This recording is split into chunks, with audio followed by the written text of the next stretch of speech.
pergunta que não quer calar é: por que é que no Brasil, que tem uma extensão gigantesca de terras cultiváveis e um clima extremamente favorável, por que que tem tanta gente passando fome? Gente passando fome? Eu não sei de onde vocês tiram isso, rapaz. Vocês estão assistindo muito jornal. Olha ao nosso redor, ó. Tá todo mundo aqui bem, pô. Pois é, mais de 60 milhões de brasileiros sofrem com algum tipo de insegurança alimentar aqui no país. E pra gente entender como chegamos até aqui, vamos voltar um pouco no tempo.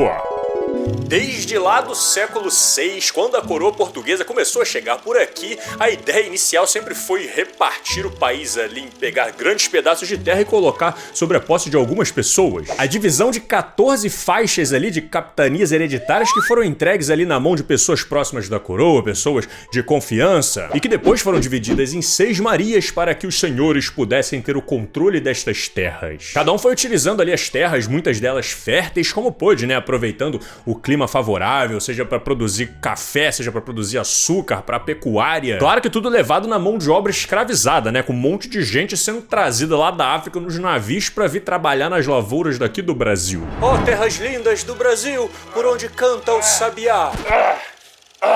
Linda? Linda o quê, rapaz? Vem arar a terra aqui com a gente então, que eu quero ver. Pois é, e aí chega em 1888 e a coroa resolve abolir a escravidão. Só que ao fazer isso, ao invés de desenvolver um plano de integração desses ex-escravizados na sociedade, o que eles fizeram foi um tchau, jeitinho, ó, um beijo, fica com Deus, ó, só não se aproxima das nossas terras, hein? Dessa forma as pessoas foram marginalizadas, né? Muitas até tentaram a vida na cidade, vieram pro Rio de Janeiro e depois ainda acabaram sendo expulsas do centro da cidade para ir morar ainda mais nas periferias, nos morros, construindo as favelas, como nós bem conversamos neste vídeo aqui sobre a revolta da vacina. E o Estado Novo, que estava ali na posse de muitas e muitas terras que antes pertenciam à realeza, depois da proclamação da República, ao invés deles pensarem em fazer uma estratégia inteligente de integração e de distribuição de parte dessas terras para que essa pobreza, esses pobres pudessem plantar e sobreviver e circular a economia, o que eles fizeram foi segurar estas terras e só passar adiante através de vendas para quem tivesse muito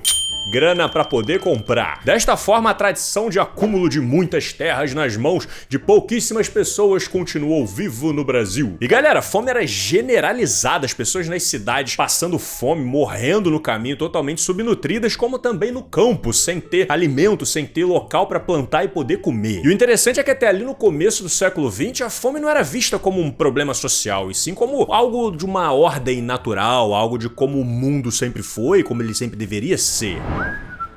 Uma pessoa passando fome, não se preocupe, pois Deus dará em dobro na vida eterna. Pois é, existia um certo determinismo de classes sociais e se a pessoa não nasceu na família certa, o que é que a gente pode fazer? E estas visões começaram a mudar para valer quando um grande brasileiro entrou em campo. Seu nome era Josué de Castro, nascido em 1908, o cara era pesquisador, cientista, sociólogo, geógrafo, e ficou muito conhecido por uma das suas principais obras, lançadas em 1946, chamada A Geografia da Fome. Nesse livro ele faz uma análise sobre a questão da fome no Brasil, comparando ali as suas diferentes regiões, as diferentes variáveis e os fatores políticos sociais envolvidos que levam a população a estas situações. E ele traz reflexões muito interessantes sobre a fome porque, afinal de contas, ela não é tipo natural e sempre existiu e por isso tá tudo bem ela estar por aí. Pelo contrário, que a fome é um sintoma de uma deficiência do nosso sistema social e que a gente não só pode, como deve tratá-la para que o povo possa usufruir do seu potencial e poder viver assim com dignidade no nosso país. Uhul, Josué lindo!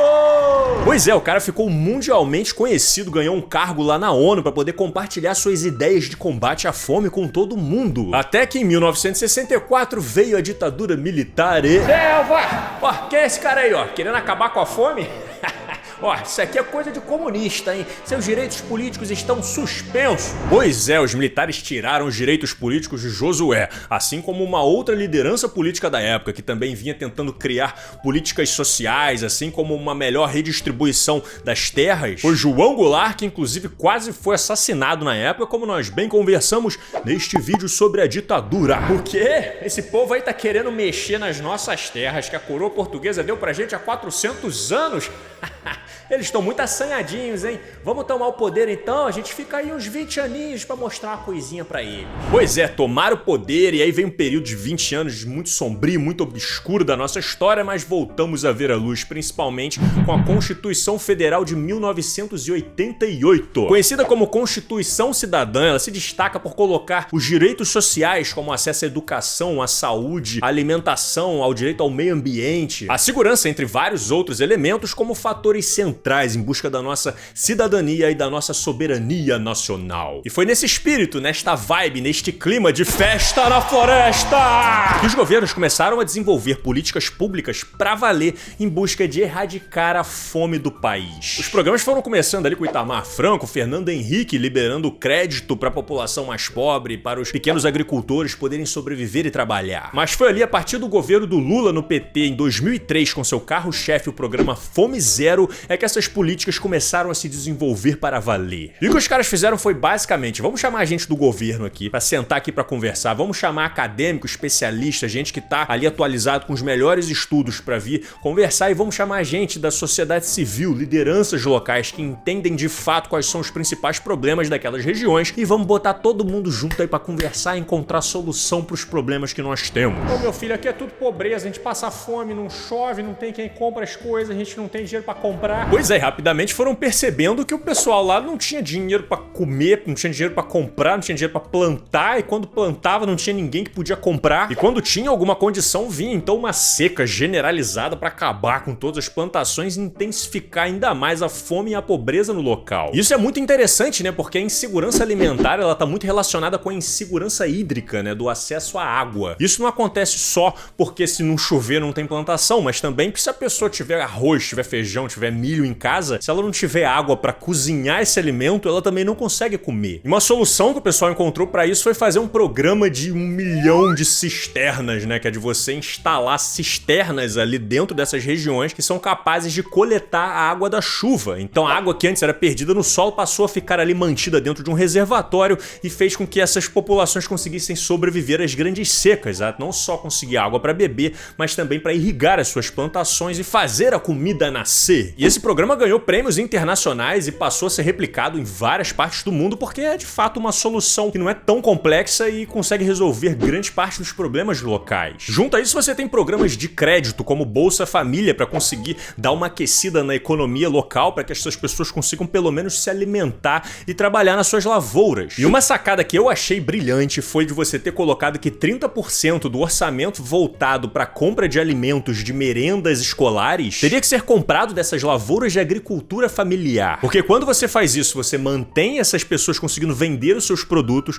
e você consegue botar produtos de qualidade dentro dos colégios para ser servidos para as crianças na hora das refeições que comem alimento de qualidade. E ainda incentiva as crianças a serem mandadas para o colégio porque sabem que lá, além de estarem recebendo uma formação educacional, também estarão se alimentando de forma adequada. Hoje esses alimentos que chegam na nossa mesa de almoço todos os dias são em grande parte produzidos por médios e pequenos agricultores familiares. E assim, foram várias políticas que foram desenvolvidas ao longo desses anos com o objetivo de erradicação da fome aqui no Brasil, que de fato trouxeram resultados, né? Se a gente for analisar esse gráfico aqui, começando ali em 2004, a segurança alimentar das pessoas saltou de 64,8% em 2004 para 77,1% em 2013, enquanto a insegurança alimentar grave, que são aqueles que passam fome pra valer, não tem o que comer, não tem garantia de que no dia seguinte vai ter comida no teu prato, saiu de 9,5% para 4,2% ali entre 2004 e 2013. Um registro claro e consistente de que essas políticas públicas de fato tiveram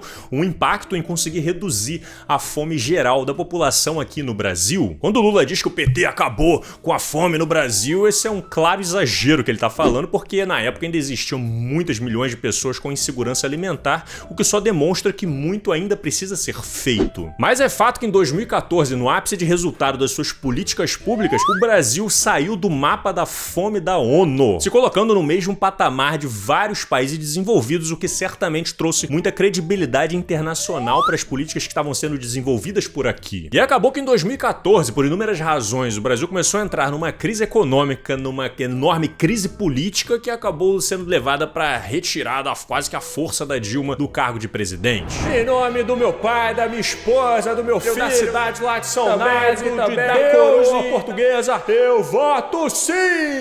Pois é, e quando a gente vê nos gráficos o que aconteceu com os investimentos dessas políticas públicas ao longo dos próximos anos, a partir ali de 2014 e 2015, meu irmão, foi queda abaixo. Já imaginou queda pra cima, Slow? Nesse gráfico aqui dá pra gente acompanhar o que aconteceu com os investimentos ali a partir de 2014, tanto em assistência comunitária, em recursos hídricos, alimentação e nutrição, abastecimento e saneamento básico rural. Foi tudo sendo desmontado ao longo dos últimos anos sobre a justificativa de corte de gastos, mas porra galera, vamos falar sério, botar comida na mesa das pessoas não é uma prioridade que a gente tem no nosso país? E aí o que a gente observa como resultado desse desmonte é a segurança alimentar caindo lá de 77,1% para 44,8% entre os anos de 2013 e de 2020. Enquanto a insegurança alimentar sobe de 12,6% para 34,7%, a insegurança alimentar moderada vai de 6,1% para 11,5% e a insegurança alimentar grave vai para 4,2%,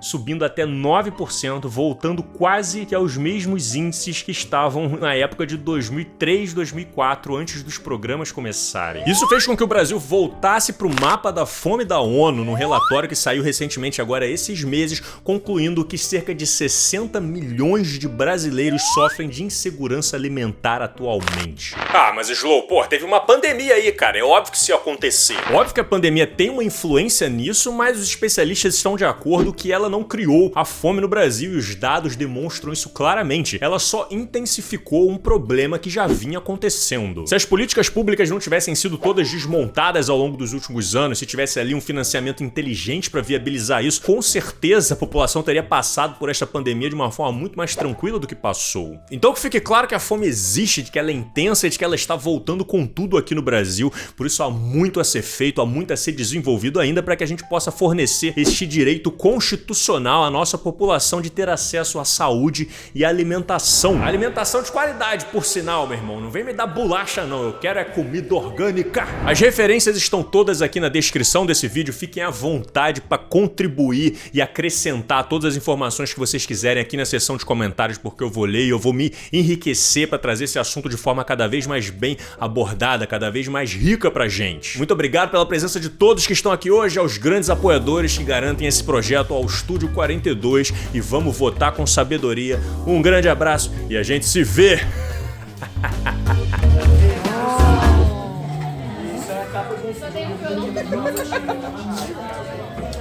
Vai, aproveita. Aproveita que tá no embalo. É assim que é boba. Olha.